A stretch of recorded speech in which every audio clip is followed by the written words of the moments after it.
నమస్కారం. Big debate ప్రత్యేక చర్చ కార్యక్రమానికి స్వాగతం. తెలంగాణలో స్థానిక సంస్థల ఎన్నికలకు సంబంధించి 42% రిజర్వేషన్ అమలు చేసే దిశగా కేంద్రం దగ్గర పెండింగ్లో ఉన్నటువంటి బిల్లులు అలాగే ఆర్డినెన్స్ క్లియర్ చేయాలని కోరుతూ తెలంగాణ కాంగ్రెస్ పార్టీ ఆధ్వర్యంలో పెద్ద ఎత్తున ఢిల్లీలో జంతర్ మంతర్ దగ్గర ధర్నా జరిగింది. తెలంగాణ ముఖ్యమంత్రితో పాటు తెలంగాణ కాంగ్రెస్ నాయకత్వం అలాగే దేశవ్యాప్తంగా 100 మంది ఎమ్మెల్యేలు, జాతీయ స్థాయిలో 100 మంది ఎంపీలు, పార్లమెంట్ మెంబర్లు, అలాగే సుప్రియా సూలే ఎన్సీపీ నుంచి, కనిమొళి గారు డిఎంకే నుంచి హాజరయ్యారు. ఖచ్చితంగా ఈ బిల్లు సాధించే వరకు పోరాటం ఆపేది లేదని ముఖ్యమంత్రి ప్రకటిస్తూ ఉన్నారు. కార్యాచరణ ఏమిటి? ఇప్పటి వరకు రాష్ట్రపతి అపాయింట్మెంట్ అయితే కన్ఫామ్ కాలేదు. ఏం జరగబోతుంది? పార్టీలు అలాగే జాతీయ స్థాయిలో ఉన్న ప్రభుత్వం ఏ విధంగా స్పందించబోతుంది దీని మీద అన్న దాని మీద ఇవాళ బిగ్ డిబేట్లో చర్చని చెప్పడం. చర్చలో మనతో పాటు కిరణ్ యాదవ్ గారు కాంగ్రెస్ పార్టీ అధికార ప్రతినిధి ఇక్కడ స్టూడియోలో ఉన్నారు. అలాగే రెహమాన్ గారు ప్రముఖ రాజకీయ సామాజిక విశ్లేషకులు మనతో లైవ్లో జాయిన్ అవుతున్నారు. బొల్ల మల్ల యాదవ్ గారు బీఆర్ఎస్ పార్టీ మాజీ ఎమ్మెల్యే, సీనియర్ నాయకులు వారు కూడా మనతో ఉన్నారు. మరి కాసేపట్లో ఎండవ లక్ష్మణ్ గారు భారతీయ జనతా పార్టీ నాయకులు కూడా మనతో జాయిన్ అవుతారు. ముందుగా రెహమాన్ గారు నమస్కారం. నమస్తే రెహమాన్ గారు, అంటే ఒక రాష్ట్ర ప్రభుత్వం తన చేతిలో ఉన్న పని స్థానిక సంస్థల్లో బీసీలకి అంటే 2 బిల్లులు పెట్టారు. ఒకటేమో విద్యా ఉపాధికి సంబంధించి, ఇంకోటి లోకల్ బాడీ ఎలక్షన్కి సంబంధించి. సో చేయగలిగిన కసరత్తు ఇంతకంటే ఇంకేమన్నా ఉంటుందా? రాష్ట్రంలో ఒక BC declaration, BC dedicated commission పెట్టి కులగణన చేశారు. దాని ఆధారంగా రిజర్వేషన్లు ఖరారు చేశారు. దానికి అవసరమైనటువంటి బిల్లులు, ఆర్డినెన్సు గవర్నర్ గారికి పంపారు. అవి ప్రెసిడెంట్ గారి దగ్గరికి చేరినాయి. ఆమోదం రాలా. పార్లమెంట్లో చర్చ కోసం నేను ప్రయత్నం చేశారు. వాయిదా తీర్మానం కూడా ఇచ్చారు. అయినా కూడా చర్చకి స్పీకర్ గారు అనుమతించాల. ఇవాళ ధర్నా చేశారు. రేపు రాష్ట్రపతిని కలవాలని కోరుకుంటా ఉన్నారు. అంటే దీన్ని అసలు ఎలా అర్థం చేసుకోవాలి సార్? అంటే మనం చాలా సందర్భాల్లో చెప్పుకుంటాం, తమిళనాడులో ఇప్పటికీ 69% అమలవుతుంది. షెడ్యూల్ 9లో పెడితే కోర్టులు సమీక్షిస్తున్నాయి కానీ తీర్పులు రావట్లా, పొందినోళ్ళు పొందుతున్నారు. అలాగే ముస్లింలకి చాలా రాష్ట్రాల్లో ఇంక్లూడింగ్ గుజరాత్తో సహా బీసీ కోటాలోనే రిజర్వేషన్ వాళ్ళ వృత్తుల ఆధారంగా, ముస్లింలు అందరికీ కాదు, వెనకబడ్డ కులాలకి వృత్తుల ఆధారంగా రిజర్వేషన్ దక్కుతూ ఉంది. ఏదో సాకులు చూపించి దీన్ని వాయిదా వేయటమా, లేకపోతే ఎందుకు రాష్ట్రపతి గారి దగ్గర ఉన్న బిల్లులు ఆమోదం పొందట్లేదు, ఎందుకు గవర్నర్ గారు ఆర్డినెన్స్ని త్రూ చేయట్లేదు, ఎలా అర్థం చేసుకోవాలి? శ్రీనివాస్ గారు, మీకు అలాగే ప్యానెల్లో ఉన్నటువంటి పెద్దలకు అలాగే హెచ్ఎంటీవీ ప్రేక్షకులకు అందరికీ గుడ్ ఈవినింగ్. ముఖ్యంగా మనం దీన్ని ఎట్లా చూడాలంటే, కాంగ్రెస్ పాలిత రాష్ట్రాలు అంటే ఎన్డీఏ ఇతర రాష్ట్రాలకు ఒకలాంటి న్యాయం, మరి ముఖ్యంగా దక్షిణాదికి ఒకలాంటి న్యాయం, అట్లాగే భాజపా పాలిత ప్రాంతాల్లో ఒకలాంటి న్యాయం జరుగుతూ ఉంది.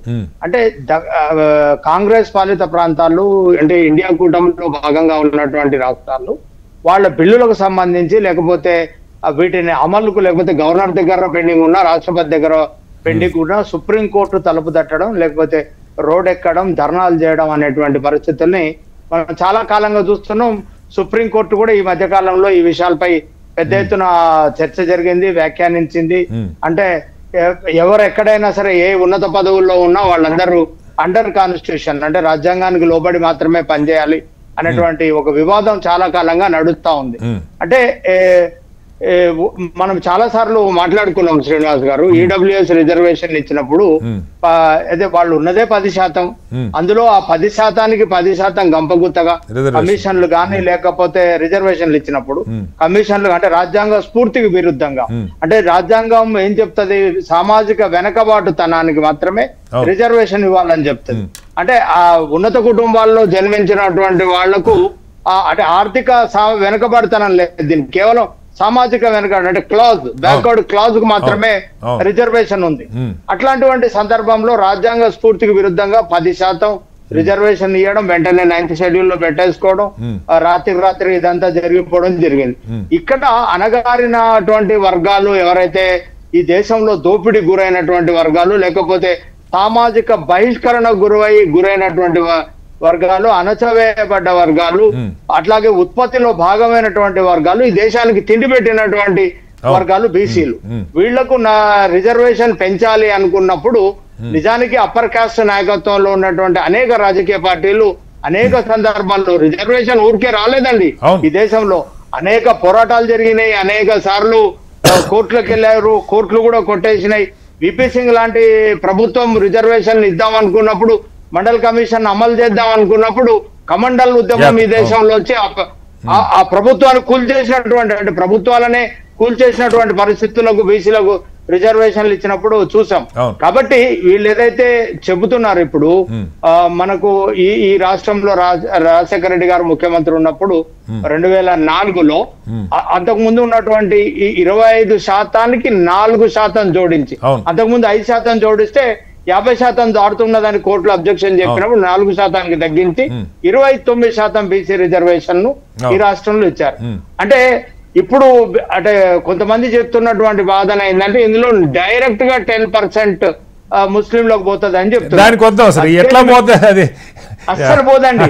ఇది అశాస్త్రీయమైనటువంటి వాదన, అర్థరహితమైనటువంటి వాదన. ఇప్పుడు 18% బీసీ రిజర్వేషన్ ఈ రాష్ట్రంలో అమల్లో ఉందండి రాజకీయ రిజర్వేషన్ స్థానిక సంస్థల్లో. ఇందులో ఏకి ఇంత, బీకి ఇంత, కేటగిరైజేషన్ లేదు. కాబట్టి ఏదైతే వాదన చేస్తున్నారో అది అర్ధరహితంగా ఉంది. అసలు సత్యాలే లేవు. చేస్తున్న కూడా మామూలు కాదు, ఏకంగా కేంద్ర సహాయ మంత్రి బండి సంజయ్ గారి దగ్గర నుంచి చేస్తున్నారు. బండి సంజయ్ అంటే నిజానికి అందరు అట్లా మాట్లాడడం లేదు. నిజానికి ఒకరిద్దరు మాత్రమే ఇట్లాంటి వ్యాఖ్యలు చేస్తున్నారు. ఇది అంటే వాళ్ళ స్థాయికిను అలాగే వాళ్ళు ఉన్నటువంటి ఉన్నత పదవులకు కూడా ఇది తగ్గదండి. నిజానికి హుందాగా మాట్లాడాలి. అంటే నిజానికి బీజేపీలో అట్లా మాట్లాడే వాళ్ళు లేరని నేను అనట్లేదు, చాలా మంది హుందాగానే మాట్లాడతారు. కానీ రాష్ట్ర ప్రభుత్వం ప్రవేశపెట్టినటువంటి ఆర్డినెన్స్ లో గాని బిల్లులో గాని ఏకింత, బీకింత, సీకింత, డీకింత అని ఎక్కడ రాజు లేదండి.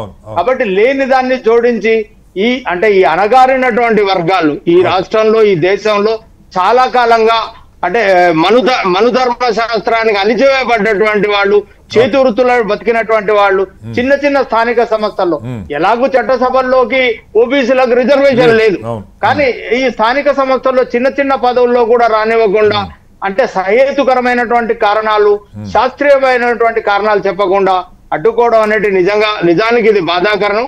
డెఫినెట్ గా దీనిపైన బీసీలు గమనిస్తా ఉన్నారు. దీనిపైన ఒక తిరుగుబాటు పెద్ద ఎత్తున పార్టీలకు అతీతంగా ఒక పెద్ద ఉద్యమం కూడా వచ్చే అవకాశం ఉన్నట్టుగా మనకు చాలా స్పష్టంగా కనపడుతుంది. ఈ రాష్ట్రంలో మిగిలింది ఒక్కటే బీసీ ఉద్యమమే. అది త్వరలో రాబోతుంది. అది ఒక దావనంలాగా వచ్చే అవకాశం కూడా ఉందని చెప్పి నేను అనుకుంటున్నా. శ్రీనివాస్ రైట్ సార్, మళ్ళీ వస్తాను మీ దగ్గరికి. మల్ల యాదవ్ గారు, ఇక్కడ 2 అంశాలు సార్, మీకు కూడా తెలుసు. నిన్న కేటీఆర్ గారు ఢిల్లీ వెళ్ళారు, ఎలక్షన్ కమిషన్ కలిశారు. ఆయన కొన్ని కీలకమైన వ్యాఖ్యలు ఎన్నికల సంఘానికి సంబంధించి, ఉదాహరణకి ఇప్పుడు బీహార్లో జరుగుతున్నది మీరు చూస్తూ ఉన్నారు, స్పెషల్ వాటి మీద ఆయన మాట్లాడారు. ఇది కొంచెం ట్రాన్స్పరెంట్గా చేస్తే బాగుంటుంది, లోకల్ బాడీస్లో అందరిని ఇన్వాల్వ్ చేయాలి, అలాగే ఈవీఎంలని చాలా దేశాల్లో ఈవీఎం లేకుండా ఎన్నికలు జరుగుతున్నాయి, పేపర్ బ్యాలెట్ ఉంటే బెటరు, వాయిస్ ఏదన్నా కానీ అంటే ఒక జెన్యూన్గా ఆయనకు అనిపించిన పాయింట్స్. అది కాంగ్రెస్ మోస్తున్న ఇష్యూసా, జాతీయ స్థాయిలో ఎస్ఐఆర్కి వ్యతిరేకంగా కాంగ్రెస్, ఆర్జేడీ, బీహార్లో ఇండియా కూటమి పార్టీలు దాని మీద ఫైట్ చేస్తూ ఉన్నాయి. అది వాళ్ళ ఇష్యూ మంది కాదు అనుకోవాలి. ఆయన పాజిటివ్గా మాట్లాడారు. నేనంటుంది నిన్న కూడా మా చర్చలో ఇదే వచ్చింది. కేటీఆర్ గారు ఎలాగో ఢిల్లీలో ఉన్నారు, ఎందుకు ఇక్కడ తెలంగాణ అసెంబ్లీలో బిల్లు పెట్టినప్పుడు దీనికి మద్దతు బీఆర్ఎస్ పార్టీ ఎమ్మెల్యేలు మద్దతు ఇచ్చారు. బీసీ రిజర్వేషన్ యాక్చువల్గా బిల్లు పెట్టాలని కోరిందే మీరు. వాస్తవంగా నాకు బాగా గుర్తు, ప్రభుత్వం ఆ రోజు ఒక తీర్మానం పెడితే తీర్మానం కాదు బిల్లు పెట్టండి అంటే ప్రభుత్వం బిల్లు పెట్టింది, బిల్లుకి మీరు మద్దతు ఇచ్చారు. దాని ఇంప్లిమెంటేషన్ కోసం ఢిల్లీలో ధర్నా జరుగుతూ ఉంది. రాజకీయాలు ఏమన్నా ఉండొచ్చు మల్ల యాదవ్ గారు, మీకు తెలియదు కాదు. బీసీల కోసం ఒక పెద్ద కసరత్తు ఎక్సర్సైజ్ జరిగింది, 42 కులగండ జరిగింది. దాని మీద ఒక ప్రోగ్రాం జరుగుతుంటే ఎందుకు దానికి మద్దతు ఇవ్వకూడదు? దాన్ని ఆయన డ్రామా అంటాం ఏంటి? విమర్శలు ఎదుర్కోవాల్సిన పరిస్థితి ఏంటి? ఈరోజు ఆర్డినెన్స్ రాష్ట్రపతి గారి దగ్గర ఆమోదం పొందితేనే బీసీ రిజర్వేషన్ ఇచ్చే అవకాశం ఉంటది అని చెప్పేసి రేవంత్ రెడ్డి గారు అభిప్రాయాన్ని వ్యక్తం చేస్తే, మరి రేవంత్ రెడ్డి గారికి స్వతహాగా చేతులలో అవకాశం ఉండి చేయగలిగిన బీసీలకు ఎంత ఇచ్చిండ్రు అనేది కూడా ఒకసారి ఆలోచించాలి. 42% రిజర్వేషన్ ఇస్తా అని చెప్పిన రేవంత్ రెడ్డి గారు కాంగ్రెస్ ప్రభుత్వం అధికారంలోకి రావటానికంటే ముందు ఎమ్మెల్యే టికెట్ విషయాలలో పాటించలేదు, అధికారంలోకి వచ్చిన తర్వాత నామినేటెడ్ పదవులలో పాటించలేదు, బడ్జెట్ లో ఏదైతే నిధులు కేటాయిస్తా అని చెప్పారో 1,00,000 కోట్లు అని చెప్పేసి అన్న దాని ప్రకారం ఇంతవరకు 2 బడ్జెట్లు పెట్టారు. 2 బడ్జెట్లలో ఆ రకమైన ప్రపోర్షనేట్ గా మీకు తెలుసు సార్, ఎమ్మెల్యే ఎలక్షన్ లో బీసీ రిజర్వేషన్ లేదు, నిలబెట్టి గెలిపించుకునే సత్తా ఏ పార్టీకైనా ఉండాలి. ఇప్పుడు బీఆర్ఎస్ కావచ్చు, బీజేపీ కావచ్చు, కాంగ్రెస్ కావచ్చు. అక్కడ రిజర్వేషన్ లేకుండా బలమైన డబ్బు రాజకీయం అయిపోయినప్పుడు ఎవరైనా బీఆర్ఎస్ అయినా చేయగలిగిందే ఉంది, కాంగ్రెస్ అయినా చేయగలిగిందే ఉంది. సార్ ఇప్పుడు మీరు ప్రభుత్వ పరంగా అధికారంలోకి రాగానే 42% చేస్తా అని చెప్పేసి అన్నారు. ఎందుకు? ఓట్ల కోసమే కదా. మరి ఆ ఓట్లేసే జనాలకి సంబంధించిన ప్రాతినిధ్యం వహించే ఆ కులాలకు కూడా అవకాశం ఇవ్వాల్సిన అవసరం ఉంది కదా. మీ ఓడిని నిలబెట్టినా మీరు ఓట్లేయండి అని చెప్పి చెప్పాల్సిన బాధ్యత కూడా మీ మీద ఉంది కదా. గతంలో కంటే మామూలుగా మేము వేరే పార్టీ కంటే అవకాశాలు ఎక్కువ ఇచ్చినాము. ఇప్పటి వరకు ప్రాధాన్యత లేని కులాలను గుర్తించి మీకు అవకాశం ఇచ్చినాము. ఇంతవరకు పార్టీగా, రాజకీయ పార్టీగా కష్టపడే కార్యకర్తలను గుర్తించి మీకు అవకాశం ఇచ్చినాము. మీ ఓడిని మీకు వినిపించుకోవాలని చెప్పాలి కదా. సరే, ఎమ్మెల్యే టికెట్లు ఇవ్వలేదు, అధికారంలో రావాలి, దానికోసం వాళ్ళ వ్యూహాలు వాళ్ళకు ఉండొచ్చు. అధికారంలోకి వచ్చిన తర్వాత నామినేటెడ్ పదవులలో ఇవ్వచ్చు కదా. 42% ఇంప్లిమెంట్ చేసే అధికారం అయితే, అవకాశం అయితే మీకు జీవో లేకపోయినా రేవంత్ రెడ్డి గారికి, కాంగ్రెస్ ప్రభుత్వానికి అవకాశం ఉంది కదా. అది చేయలేదు కదా. ఆ తర్వాత మామూలుగా మీకు బడ్జెట్ లో జనాభా ప్రాతిపదికన చేసినా, ఇంకో రకంగా ఆలోచించినా 56% అని చెప్పేసి మీరే కులాల ప్రాతిపదికన బీసీల జనాభా అని చెప్పి గుర్తించి మీరు లెక్కలు చెప్పిన మీరు, మరి బడ్జెట్ లో 56% కేటాయించమని అనట్లే. మీరు చెప్పిన దాని ప్రకారమే 1,00,000 కోట్ల చొప్పున అంటే 20,000 కోట్ల చొప్పున మీరు ప్రతి సంవత్సరం బడ్జెట్ లో కేటాయించవచ్చు కదా. 5 సంవత్సరాల కోసం ఒకవేళ కాదు. మల్లయ్య గారు, అంటే రేవంత్ రెడ్డి గారు, నేను మిమ్మల్ని ఏమంటారంటే ఇవే కారణాలు చెప్పి అసెంబ్లీలో ఈ బిల్లుకి మేము ఆమోదం జరుపు, కాంగ్రెస్ చిత్తశుద్ధి లేదు, వీళ్ళు ఇవన్నీ చేయట్లేదని చెప్పి బిల్లుకు వ్యతిరేకంగా మాట్లాడి ఉండొచ్చు కదా. బిల్లుకేమో మద్దతు పలుకుతారా? బిల్లుకు వ్యతిరేకంగా మాట్లాడతామండి. బిల్లు కావాలంటున్నాం. ఈ రోజు రాష్ట్రపతి ఆమోదం పొందటానికి మీరు ఎప్పుడో ఇవాళ కోర్టు మొట్టికాయలు వేసిన తర్వాత, ఎన్నికలు పెట్టాలన్న తర్వాత గుర్తొచ్చి అప్పటికప్పుడు ఆర్డినెన్స్ తయారు చేసి నేను రాష్ట్రపతి ఆమోదానికి పంపినా, వాళ్ళు పంపించాలి, వాళ్ళు పంపిస్తే నేను ఇస్తా అని మీరు ఇట్లా చెప్తారండి. అసెంబ్లీలో మామూలుగా తీర్మానం ఎప్పుడు పెట్టారు? అసెంబ్లీలో తీర్మానం చేసిన తర్వాత మీరు చేసిన ప్రయత్నం ఏంది? చేతులు దులుపుకున్నారు.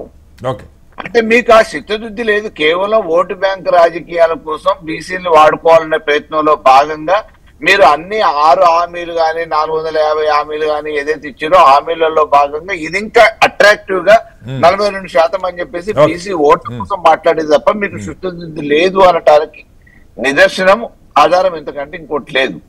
కాబట్టి మేము ఏమంటున్నాం అంటే 42% రిజర్వేషన్ మీరు ఇస్తా అని చెప్పి హామీ ఇచ్చిన మేరకు కేంద్ర ప్రభుత్వంతో కొట్లాడతారా, పోరాడతారా, ఐక్య కార్యాచరణ వాళ్ళ పనే కానీ మీకు సంబంధం లేదంటారు. మేము కలిసి రావడానికి సిద్ధంగా ఉన్నాం. మీరు దానికి నేను మొట్టమొదటి అడిగిన ప్రశ్న అది. మీరు అసెంబ్లీలో కలిసి వచ్చారు, ఢిల్లీలో ఎందుకు ఇవాళ స్వయంగా ముఖ్యమంత్రి గారు కూడా ప్రస్తావించారు, వచ్చి మద్దతు పలకొచ్చు కదా, ఇది అందరికి బీసీ బిడ్డలకు సంబంధించిన అంశం కదని మాట్లాడారు. శ్రీనివాస్ గారు, నేను ఏమంటున్నా, మీరు మామూలుగా హామీ ఇచ్చారు. మీరు హామీ ఇచ్చినప్పుడు మిగతా వాళ్ళ సహకారం కూడా తీసుకోవాలన్నప్పుడు మీరు ఇక్కడ అఖిలపక్ష సమావేశం పెట్టండి, కార్యాచరణ రూపొందించండి. అయ్యాల తెలంగాణ ఉద్యమం జరుగుతున్నప్పుడు కూడా అన్ని రాజకీయ పార్టీల నాయకుల్ని సంప్రదించి అన్ని రాజకీయ పార్టీల్ని మనకి ఎవరి ఎజెండా వాళ్ళదే అయినా, ఎవరి జెండా వాళ్ళదే అయినా ప్రధాన ఎజెండా ఒకటే తెలంగాణ నినాదం, తెలంగాణ పనిచేద్దామని చెప్పి ఆ రోజు ఏ రకంగానైతే ఐక్యతగా మామూలుగా సమిష్టి పోరాటం చేయడానికి ప్రయత్నం చేసి నాయకత్వం ఆ రోజు ఢిల్లీలో పోరాటం చేసిందో, అదే రకంగా ఈ రోజు కూడా మీరు బీసీల ఉద్యమం కోసం కార్యాచరణ చేయండి. ఉంటాం. మీరు ఏం లేకుండా వాళ్ళు రావాలి అని అంటే మీ అంతటా మీరు హామీలు ఇస్తారు, మీ అంతటా మీరు కండోలు వేసుకొని పోతారు, ఆడ ధర్నాలు చేస్తారు. మేము రాలేదు అని చెప్పేసి మా మీద నెపనెట్టే ప్రయత్నం చేస్తే డెఫినెట్ కోసం మా చిత్తశుద్ధి ఏందనేది మీరు రుజువు చేస్తారు. Right sir. మళ్ళీ వస్తారు, డిబేట్ కంటిన్యూ చేద్దాం. డిబేట్లో లక్ష్మణ్ గారు, సరే మీరు మద్దతు ఇస్తారా, బిల్లు పాస్ చేస్తారా లేదన్నది పక్క పెడితే, ఇప్పుడే రెహమాన్ గారు చెప్పారు, ఇప్పుడు దేశంలో ఓబీసీ 27% రిజర్వేషన్ ఉంది ఉద్యోగాల్లో, దానిలోనే కేటగరైజేషన్ లేదు. దానిలో దేశంలో చాలా చోట్ల ముస్లింలు, వృత్తుల ఆధారంగా ఉన్న ముస్లింలు ఉంటారు, వాళ్ళ శక్తి మేరకు వాళ్ళు తెచ్చుకుంటారు. దేశవ్యాప్తంగా 30 ఏళ్ల క్రితం వచ్చిన ఓబీసీలోనే కేటగరైజేషన్ లేదు. రాష్ట్రంలో ఇవాళ కొత్తగా కాదు, ఎప్పటి నుంచో స్థానిక సంస్థల ఎన్నికల్లో బీసీ కోటా కింద సీట్లు ఉంటాయి, కానీ 33%, 29%, 22% అన్నది దానిలో కేటగరైజేషన్ లేదు. ఏ ప్రాతిపదిక మీద బండి సంజయ్ గారు ఈ వ్యాఖ్య చేస్తారు? అంటే మీరు మద్దతు ఇవ్వండి ఇవ్వకపోండి, క్యాప్ ఉందని చెప్పొచ్చు, మరొక సాగు చెప్పొచ్చు, వేరే విషయం. కానీ ఇక్కడ మీరు అంటున్నది ఏంటంటే ఈ వంక పెట్టి 5% ఏమో బీసీలకి 10% ముస్లింలకు ఇవ్వడానికి కుట్రపడినారంటే, అంటే రేపు బీజేపీ కూడా ముస్లింలకు ఇస్తుందా? పార్టీ పరంగా మీరు ఎవరికి ఇచ్చుకుంటారో బీసీలో ఎవరుంటే వాళ్ళకి మీరు ఇచ్చుకుంటారు, ఏ పార్టీ అనేది వాళ్ళ ఇష్టం, అది దాని మీద చర్చ జరుగుతుంది. అంతేగాని ముస్లింలకి 10% రిజర్వేషన్ ఇక్కడ ఎక్కడ రాసి ఉందా? ఎందుకు అనవసరమైనటువంటి అంటే కన్ఫ్యూజన్ క్రియేట్ చేసే ప్రకటనలు చేస్తున్నారు? శ్రీనివాస్ గారు ఇక్కడ నాకంటే కొంత సమయం ఇవ్వాల్సిన, చెప్పండి, సఫిషియెంట్ టైం తీసుకోండి. ఒకటి, ఏదైతే ఆర్డినెన్స్ పాస్ చేశారో దాని మీద గవర్నర్ గారు అడ్వకేట్ జనరల్ కి ఒపీనియన్ అడిగారు. ఒకటి ఒపీనియన్ ఏమిచ్చారు వారు? ఒకటి వారు రాష్ట్రపతికి పంపారు, ఎందుకంటే స్పష్టత లేదు, లీగల్ ఒపీనియన్ క్లియర్. గతంలో రాజశేఖర్ రెడ్డి పీరియడ్ లో 4% రిజర్వేషన్ ఎక్కడ ఉన్నది? ఇప్పుడు పెండింగ్ సుప్రీంకోర్టులో పెండింగ్. ఇప్పుడు ఒక్క నిమిషం సార్, నేను మధ్య మధ్యలో అడుగుతుంటాను, అంతమించి మిమ్మల్ని ఇబ్బంది పెట్టను. కానీ ఇప్పుడు అంటే నేను చెప్పిన తర్వాత మీరు ఏదన్నా అడిగారు కాదు, 4% సుప్రీంకోర్టులో పెండింగ్ లో ఉన్న మాట వాస్తవం, అమలవుతున్న మాట కూడా వాస్తవంగా. ఇప్పుడు 4% అక్కడ పెండింగ్ లో ఉన్న రిజర్వేషన్ లీగల్ ఒపీనియన్ పాజిటివ్ వస్తుందా అండి? ఒకటి. ఇప్పుడు దాన్ని కలిపి 42% అంటే ఇది బీసీలను వంచడమే కదా. ఇకపోతే నేను ఇంకో విషయాన్ని ఇక్కడ చెప్తున్నా. ఏదైతే అంటే కాంగ్రెస్ ఎన్నికల్లో అనేక హామీలు ఇచ్చింది, దాంట్లో ఇది కూడా రిజర్వేషన్ అని పెట్టింది. రిజర్వేషన్ అని పెట్టినాక దాంట్లో ఈ రిజర్వేషన్ బీసీలకు రిజర్వేషన్ కానీ ఒకవేళ ముస్లింలలో పేద కులాలైనటువంటి దూదే కుల, పింజారి వీళ్ళందరూ కూడా ఆల్రెడీ కవర్ అయ్యి వాళ్లే కదా సార్, ఇంకెవరు ఉంటారు సార్? వాళ్లే కదా. ఇందులో కురేషీలు ఉన్నారా, లేకపోతే పఠాన్లు ఉన్నారా, ఎవరున్నారు చెప్పండి. నేను ఒక విషయం, ఇక్కడ రిజర్వేషన్ పేరు మీద బెంగాల్లో 77 కులాలకు మమతా బెనర్జీ బీసీల పేరు మీద రిజర్వేషన్ ఇస్తా ఉన్నాయి. గుజరాత్ లో కూడా ఇస్తున్నారు. ఆగండి సార్, మనకు అంబేద్కర్ గారు రాజ్యాంగం రచించినప్పుడు వారు ఏం చెప్పిండ్రు? ఈ రాహుల్ గాంధీ ఆ రాజ్యాంగం పుస్తకం పట్టుకొని చూపిస్తా ఉన్నాడు. రాజ్యాంగం రచించిన రాజ్యాంగ నిర్మాతలు మతపరమైనటువంటి మత ప్రాతిపదికన రిజర్వేషన్లు ఈ దేశానికి పనికిరాదు. ఎందుకనంటే దేనికంటే గతంలో బ్రిటిష్ వాళ్ళు ఈ మత ప్రాతిపదికన రిజర్వేషన్లు ఇచ్చి, మత ప్రాతిపదికన ఎలక్టోరల్ సిస్టమ్ ఇచ్చి దేశ విభజనకు బీజాలు నాటిండ్రు. అందుకని రిజర్వేషన్ దానికి సరి కాదు సార్. ఇప్పుడు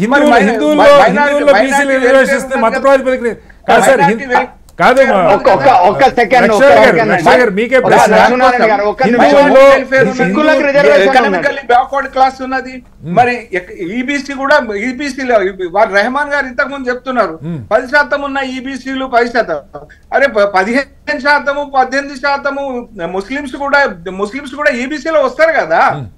మరి మైనారిటీ వెల్ఫేర్ కింద 204 ఎడ్యుకేషన్ ఇన్స్టిట్యూషన్స్ ఉన్నాయి. అవి బీసీ మన చర్చ డైల్యూట్ చేసుకోవాలి సార్. నా పాయింట్ ఒకటే,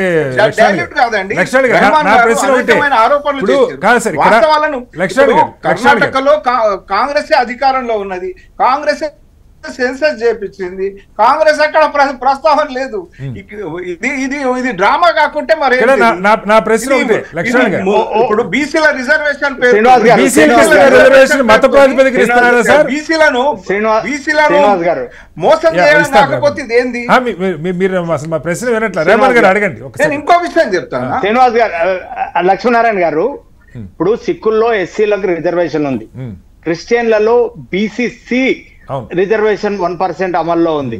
అలాగే ముస్లిం మైనారిటీలకు అంటే 12% వాళ్ళ జనాభా అయితే మొఘల్, పఠాన్ అట్లా అప్పర్ క్యాస్ట్లు ఏవైతే ఉన్నాయో కురేషి, ఈ కులాలను మినాయి సయ్యద్ ఈ 2% ఎవరైతే రూలింగ్ లేకపోతే అప్పర్ క్యాస్ట్ ముస్లింలు ఉన్నారో వాళ్ళను మినాయించి యూపీలో ముస్లింలు బీసీలుగా ఉన్నారు, మధ్యప్రదేశ్ లో ఉన్నారు, కర్ణాటకలో ఉన్నారు, మరీ ముఖ్యంగా గుజరాత్ లో కూడా ఉన్నారు.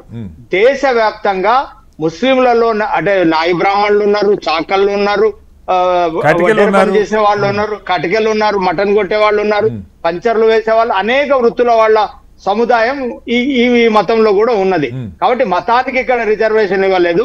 ఈ మతంలో ఉన్నటువంటి వృత్తులకు మాత్రమే రిజర్వేషన్ ఇచ్చినారు. అందులో 12%లో 2% మినాయించి 10%కి రిజర్వేషన్ ఇచ్చారు. కాబట్టి ఇది మత ప్రాతిపదికమైనటువంటి రిజర్వేషన్ కాదు. అంతకు ముందే దూదేకులకు కూడా రిజర్వేషన్ ఎప్పటి నుంచో ఉంది. అంతకు ముందే ఉంది. అంటే అంతకు ముందు 25% ఏదైతే రిజర్వేషన్ ఉండనో ఆ రిజర్వేషన్ లో ముస్లిం మతంలో ఉండేటువంటి దూదేకుల, పింజారీ, లద్దాఫ్ వీళ్ళకు కూడా రిజర్వేషన్ ఉంది. అయితే దేశవ్యాప్తంగా ఈ గణన జరిగిన తర్వాత ఇప్పుడు మన గుజరాత్ లో అప్పర్ కాస్ట్ లో ఉన్నటువంటి నరేంద్ర మోడీ కులాన్ని బీసీలోకి చేర్చడం జరిగింది. ఎందుకంటే వాళ్ళు వెనుకబడి ఉన్నారు, నూనె ఇది అమ్ముకొని బతుకుతారు, వాళ్లకు కుల వృత్తి ఉంది. కాబట్టి ఈ మార్పు చేర్పులు అనేవి దేశవ్యాప్తంగా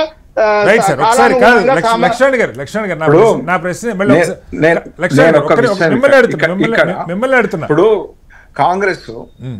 కాంగ్రెస్ నెహ్రూ నుంచి మొదలుకుంటే వారు పరిపాలించిన వాళ్ళందరూ కూడా బీసీల రిజర్వేషన్ కు వ్యతిరేకంగా ఉన్నారు. ఒకటి. రెండో విషయం, బీసీ ప్రధానమంత్రిని చేయలేదు. మూడో విషయం, బీసీ అధ్యక్షుడు సీతారాం కేసర్ని గద్దె వాళ్ళు చేయకపోతే మీరు ఎన్నికల్లో చెప్పుకోండి సార్. వాళ్ళు ఎప్పుడు చేయలేదని చెప్పండి. మా బీసీ బిడ్డలకు వచ్చే రిజర్వేషన్ గారు, నేను వాస్తవ విషయాలను మనం చర్చించాల్సిన అవసరం. నరేంద్ర మోడీ గారు రిజర్వేషన్ ఏదైతే బీసీ కమిషన్ కు చట్టబద్ధత కల్పించారు, మెడికల్ సీట్లలో రిజర్వేషన్ అమలు పరచారు. మరి బీసీ రిజర్వేషన్ ఎప్పుడు దేశంలో రెహమాన్ గారు అంటున్నారు మండలు కమండలు అంటున్నారు. నేనేమంటున్నా, ఆ రోజు విపి సింగ్ గారిని 85 సీట్లు ఉన్నటువంటి బీజేపీ సమర్థిస్తేనే బీసీ రిజర్వేషన్ అనేటువంటి ఓబీసీ రిజర్వేషన్ అనేటువంటిది ఈ కేంద్ర ప్రభుత్వ సర్వీసులలో అమలైంది. దాన్ని ఎక్స్పాన్షన్ అనేటువంటిది మెడికల్ సీట్లకు కూడా ఇవాళ నీట్లో వచ్చేటువంటి దాంట్లో కూడా బీసీల కోట అమలు అవుతున్నట్టు. అది ఎప్పటి నుంచో ఉంది. లక్ష్మణ్ గారు, బీజేపీ గొప్పతనం ఎంత చెప్పండి. ఇప్పుడు వాస్తవంగా చిత్తశుద్ధి గనక ఉంటే రేవంత్ రెడ్డి డైరెక్ట్ గా బీసీలని ఏదైతే కులగణన అనేటువంటిది బీసీలది మాత్రమే చేపట్టి ఏదైతే మైనారిటీ గుజరాత్ లో ఎందుకు ఇస్తున్నారు సార్? గుజరాత్ లో తీసేసి విడగొట్టి పక్కన పెట్టబోయారా? అరే మిమ్మల్ని అడిగిన వాటికి మీరు ఆన్సర్ చేయరు లక్ష్మణ్ గారు. సారీ, గుజరాత్ లో గుజరాత్ లో ఉన్నది గాని, ఇక్కడ ఉన్నది గాని, బెంగాల్లో ఉన్నది గాని రిజర్వేషన్ వివాదం అనేటువంటిది సుప్రీం కోర్టులో ఉన్నటువంటి వివాదం కాదు సార్. నేను 50% క్యాప్షన్ చెప్పట్లా. బీసీ కాదు లక్ష్మణ్ గారు, మీరు చాలా మీరు శాసనసభ సభ్యులుగా చేశారు, తెలివిగా అంశాన్ని దాటవేస్తున్నారు. కానీ నా ప్రశ్న 50% దాటే సమస్య ఒకటి, 50% దాటే సమస్య ఒకటి. కానీ ఉన్న బీసీలలో రాజ్యాంగం వద్దని చెప్పినటువంటి ముస్లిం రిజర్వేషన్ చొప్పించడం సబబు కాదు. మరి గుజరాత్ లో ఎందుకు తీయట్లేదు అడుగుతున్నా నేను. గుజరాత్ లో ఎందుకు తీయట్లేదు అంట, ఏపీలో ఎందుకు తీయట్లేదు అంట, దానికి ఆన్సర్ చెప్పట్లేదు మీరు. కోసం మైనారిటీ వెల్ఫేర్ కింద సుప్రీం కోర్టు స్టే ఇస్తే ఉన్నట్టా లేనట్టా?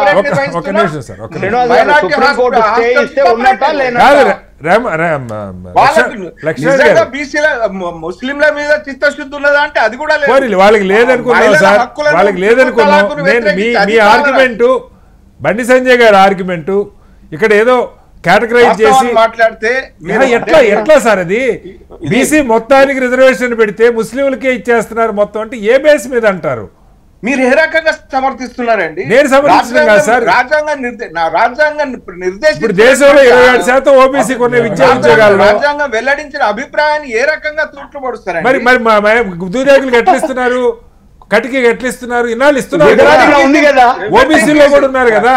ఇప్పుడు ఎందుకు రిజర్వేషన్లు ఇవ్వడం వల్ల, మత ప్రాతిపదికన రిజర్వేషన్లు ఇవ్వడం వల్లనే ఏదైతే దేశ విభజన జరిగింది. రాజ్యాంగం పుస్తకం పట్టుకొని తిరిగేట ఆయన రాజ్యాంగానికి రైట్. ఓకే, మళ్ళీ వస్తాను సార్, మళ్ళీ వస్తాను మీ దగ్గరికి.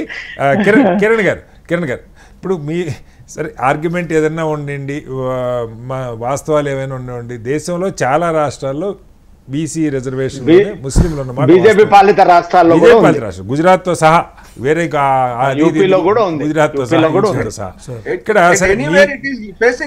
Sir let them face legal challenge sir. వీళ్ళు కూడా ఫేస్ చేయనివ్వండి, మీకు అభ్యంతరం ఏంటి? నా ప్రశ్న తెలంగాణ కూడా ఫేస్ చేస్తుంది సుప్రీంకోర్టుని, మీకు అభ్యంతరం ఎందుకు?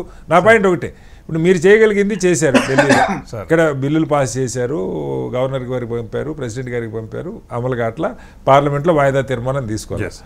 రాష్ట్రపతి గారు కనీసం అపాయింట్మెంట్ కూడా ఇవ్వలేదు ఇప్పటిదాకా. ముఖ్యమంత్రి గారు అయితే మాకు సందేహం ఉంది, అనుమానం ఉంది, ప్రధాని ఒత్తిడి చేసి ఆపుతున్నారని చెప్తున్నారు. ఎలా దీన్ని ముందుకు తీసుకెళ్ళటం ఎలా? ఇక్కడ స్థానిక సంస్థల ఎన్నికలు ఒకటి పెండింగ్ పడిపోయినాయి.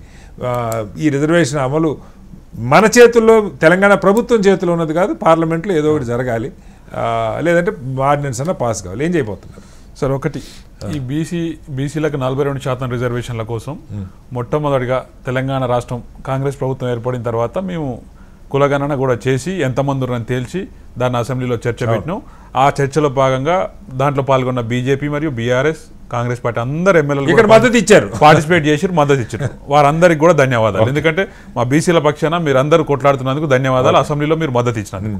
ఎట్ ద సేమ్ టైం ఈరోజు మేము ఒకటే చెప్పగలుగుతున్నాం. ఇంత మల్లన్న మాట్లాడారు, లేకపోతే బీజేపీ వాళ్ళు మాట్లాడారు, ఒకటే. ఇప్పుడు టీఆర్ఎస్ వాళ్ళు మాట్లాడారు ఏంటంటే, మీరు అడిగిన క్వశ్చన్ ఏంది, టీఆర్ఎస్ వాళ్ళని మీరు అసెంబ్లీలో మద్దతు ఇచ్చిర్రు, బయట ఎందుకు మీరు ఇలా పోరాటానికి కానీ లేకపోతే వేరే ఎక్కడ కూడా ఎందుకు దాని గురించి మాట్లాడతలేరని మాట్లాడారు.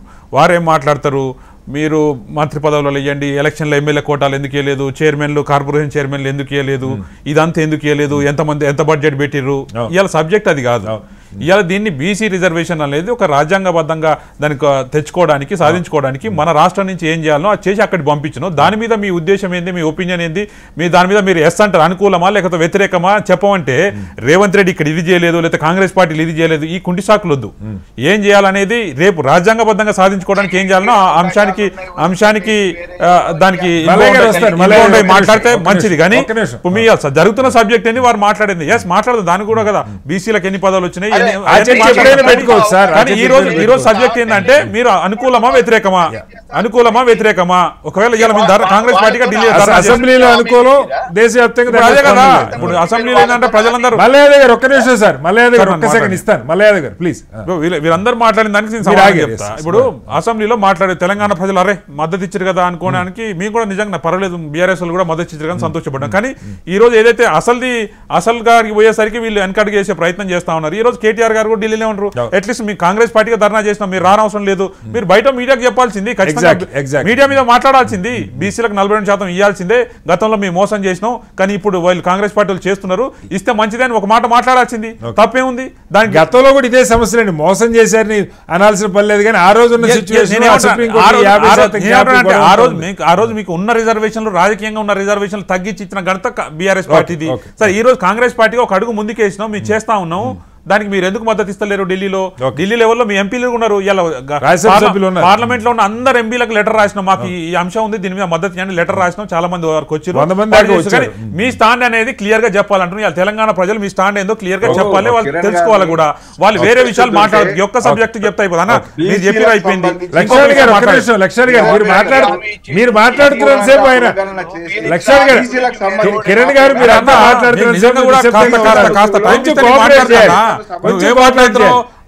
చేయాలంటే ఎట్లా కుదురుతుంది? లక్ష్మణ్ గారు ఇంకోటి మల్లన్న గారు అన్నారు, ఆయన కులగణన చేసి అవతల పడి చేతులు దులుపుకుని అంటారు. అంటే కులగణన చేసిన తర్వాత ఆయన దాని మీద ఏమంటారు, ఇండివిజువల్ కమిటీ ఒకటి ఉంది, దాన్ని రిపోర్ట్ ఇవ్వాలి, ఎక్స్పర్ట్ కమిటీ ఉంది, అది రిపోర్ట్ ఇవ్వాలి. లేకపోతే ఇవన్నీ రిపోర్ట్స్ అని తయారు చేసిన తర్వాత సెంట్రల్ గవర్నమెంట్కి ఎట్లా పంపాలనేది ఒక ఫార్మాట్ ఉంటుంది. ఇవన్నీ చేయడానికి టైం పట్టిన తర్వాత కూడా మనం సెంట్రల్ గవర్నమెంట్ పంపి కూడా 4 నెలలు అయింది. వీళ్ళు చేతులు దులుపుకోరు, వీళ్ళకి సంబంధం లేదు, చిత్తశుద్ధి లేదని మాట్లాడతారు. కానీ మా చిత్తశుద్ధికి మాట్లాడే కాదు, మీ స్టాండ్ ఏందో క్లియర్గా చెప్తే సరిపోతుంది.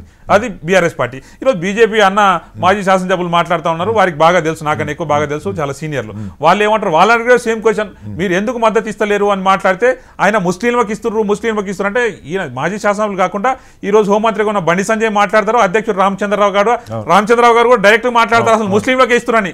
వీళ్ళు ఎందుకు ముస్లింలు అని ఎందుకంటారు? మీరు అన్నది కరెక్టే, మతపరమైన రిజర్వేషన్లు అనేది ఇవ్వద్దు అనేది 100% కరెక్ట్. కానీ ఇలా ముస్లిం మతపరంగా రిజర్వేషన్స్ ఎవరు ఇస్తలేడు.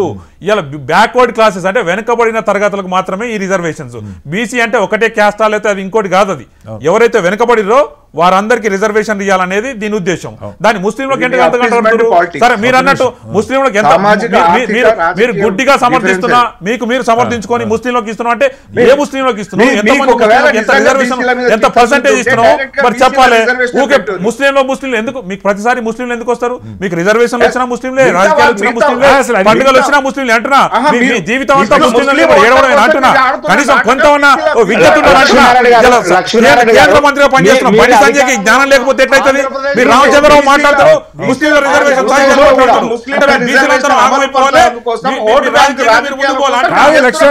విద్యుత్ ఉండాలి మాట్లాడే రామచంద్రరావుకి కేంద్ర బండి సంజయ్కి కాస్త ఏమైనా బుర్ర ఉంటే ఏ రిజర్వేషన్స్ ఇస్తున్నావు, దేనికోసం పోరాడుతున్నారు అనేది తెలుసుకోవాలంటున్నా. మాట్లాడితే తెలంగాణ నీ క్లారిటీ ఏందో చెప్పు. అసలు ఎండల లక్ష్మీనారాయణకి ఈ 4% మీద ఏం క్లారిటీ ఉంది చెప్పంటున్నా. నీ స్టాండ్ ఏం చెప్పండి, బీజేపీ స్టాండ్ ఏం చెప్పి ఇక్కడ ఊరికే ప్రతి దాన్ని వ్యతిరేకించడం స్టాండ్ ఏంది చెప్పు అసలు. చెయ్యండి బీసీల ముసుగులో ముస్లిం రిజర్వేషన్ అమలు ఇంకా కూడా ఎందుకన్నా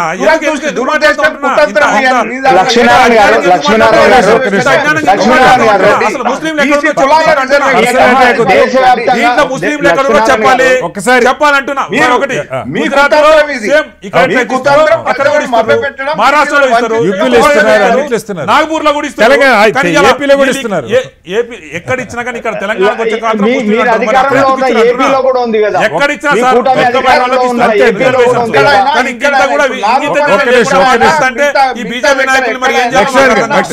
చెప్పు నీ క్వశ్చన్ ఏందో చెప్పు,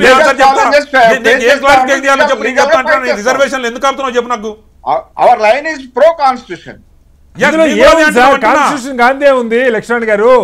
దేశంలో కాన్స్టిట్యూషన్ వీళ్ళు అపీస్మెంట్ పాలిటిక్స్ కోసం ఒక షాబాను మహిళకు 175 రూపాయల పెన్షన్ రాకుండా ఏదో 175 ఉండమా ఏదైతే మనోవర్తి రాకుండా సార్ ఇప్పుడు నేను షాబాను గంటలో నేను చర్చించలేదు లక్ష్మణ్ గారు.